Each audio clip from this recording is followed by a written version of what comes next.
Hello guys, the DB Grinder here, back at it again with another video, and this time we have Griffin. And what'd you play and what'd you place? I played the Cyberse Eldlich deck and I got top 32. All right, let's go ahead and hop right into your list. All right, do you have any shout outs before we hop in? Shout out to the boys, the Erie Geek group chat from locals, and that's really it. All right, let's hop right in. All right, so hand traps, right? The best part of every deck. I play 20 because I'm playing 60. And then I'm playing like a bunch of different ones because obviously there's 20. So 3, 3, 3, 3. I put Bell in because like it's good against prank kids, right? And then this for Dagda. And then yeah, right? Just 20 hand traps. Not much to say. When you're playing 20, like you're playing all of them, so there's not a lot of thought. I think at least. And then the normal summons. I like Signet mining because like, you know, there's combos with it, but like losing the hand trap isn't worth it. So just the 9 normal summons, which everyone plays. The Eldlich cards. I played a single combo deck, so these cards are normally the worst part of the deck because they're trap cards and they suck. But when you play against control decks, they're the best part of the deck.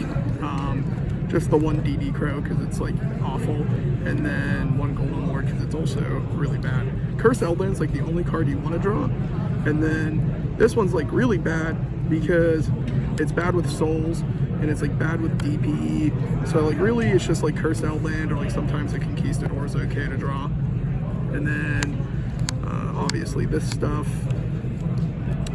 I didn't play a second one. Just seemed really bad because, okay, if you use Griffin effect to shuffle back and negate, you're probably winning.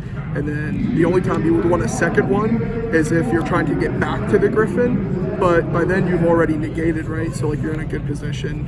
And I'm not trying to draw a Fateful Adventure. I'm not chain blocking like a prank kid deck. And I don't really want to discard cards like a Phantom Knight deck. So yeah, the only good thing about this deck is that you get to put a brick to the bottom of the deck. So everybody thinks you open really broken, but you actually draw like all the bricks all the time, but they don't see them because they're at the bottom. And then 2 souls and 1 of this and 2 of this. The only time like this is good is like when you draw like the homies, because this is better than this. But like I don't want to draw any of these, so I think double prep like 2 souls, or you know, a 3rd soul could be cool because then you could like go into Anaconda and like play around Droll, but the combo decks are crazy, so I'm trying to draw the hand traps. And then Foolish and Scythe. I was playing like Small Worlds and like 1 less prep and like not the Foolish and like something else, probably a hand trap.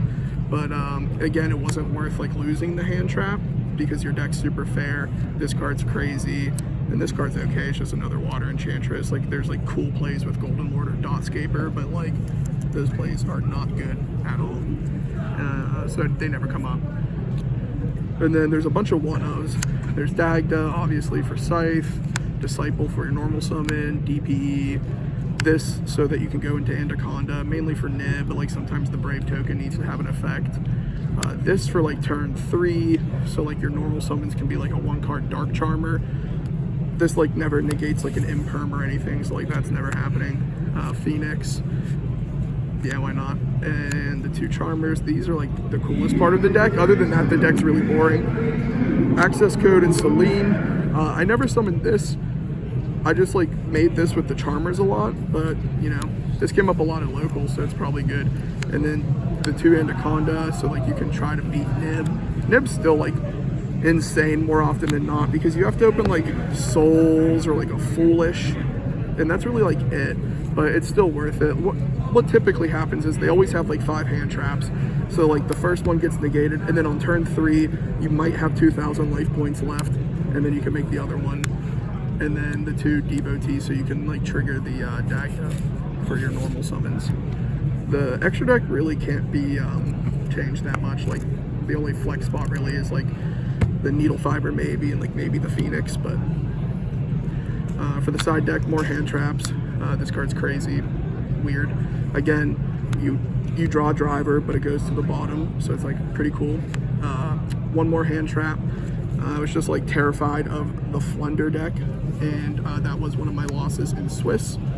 That deck is crazy. And then I just wanted like this at a multiple for like Dagda, seemed really good. And then I played like 6 back row removal because my thought was like, okay, I can play 0 or 6 because if I'm playing 3, what's the point? This card's like actually super crazy against the Despia deck that I lost to in top 32, but you know, oh well. It's also good against Prank Kids and like Flunder because you can like draw face, stand by face, hit the trap, and like they always have Impermanent or like Book of Moon on top of the trap, so this card's really good. Or you need your normal summon, so like Map is still crazy, so like you can hit Map and the trap. So I like Twin a lot over Cyclone because you need to hit 2 more often than not. And then 3 Talons and a Called by Grave. The only time I drew Called by the Grave, I got smoked because he had Bell, Ogre, Nib, Gamma, so that didn't do anything. And then, okay, obviously you can play cross-outs instead of this, but they always have more than 1 hand trap. So you cross out the first hand trap and you're like, all right, bet. And then they hand trap you again and you lose. So like, you get hand trapped the first time and it doesn't really matter because they don't know what they're doing. Because people see Eldlich cards and they like start like trying to Lancia you. Crazy. So then you get to see their hand and hit the second hand trap. So this card was really good, and it's a 3-of, so I saw it like a little bit, and yeah, and that's it. All right, is there anything you want to say before we sign off? Oh man, shout out to the grinder. Hey, let's go.